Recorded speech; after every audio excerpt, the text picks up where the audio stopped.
আগের দিন বাড়িতে ছিল কার্তিক পুজো।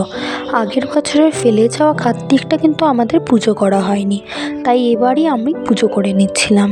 দেখো, সকালবেলায় উঠে ঘুম থেকে উঠে অনেক রকম আয়োজন করা হয়েছে। তার আগে আমার শাশুড়ি কিন্তু সকালে ইতু পুজোর ঘট বসিয়েছে, আমি সেটাই দেখাচ্ছিলাম।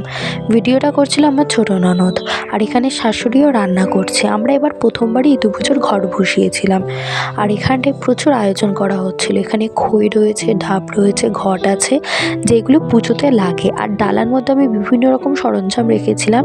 এখানে থালা, বাটি, গ্লাস, ঝিনুক বাটি, ঘট, ঠাকুরমশাই যা যা লিখেছিল, তোমরা সবাই জানো যে কার্তিক পুজোতে কি কি লাগে, সেগুলো সবই আনা হয়েছিল। এখানে 4টে ঘট ছিল, যেগুলো আইস্ত্রীদেরকে দিতে হয়।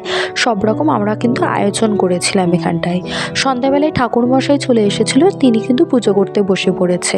সন্ধ্যা বলতে আমরা 6টার পর থেকে পুজো শুরু করেছিলাম। হ্যাঁ, অনেক রাতেই হয় জানি, কিন্তু আমার শরীরটা ভালো না থাকায় আমি বেশিক্ষণ উপোস করতে পারবো না বলেই আমরা কিন্তু তাড়াতাড়ি একটু পুজো শুরু করেছিলাম। এখানে খিচুড়ি, পায়েস, সুজি, লুচি, প্রচুর রকম আয়োজন করা হয়েছিল। আর এখানটায় আমাদের পুজোও শুরু হয়ে গেছিলো। ভিডিও ভালো লাগলে সাবস্ক্রাইব করো।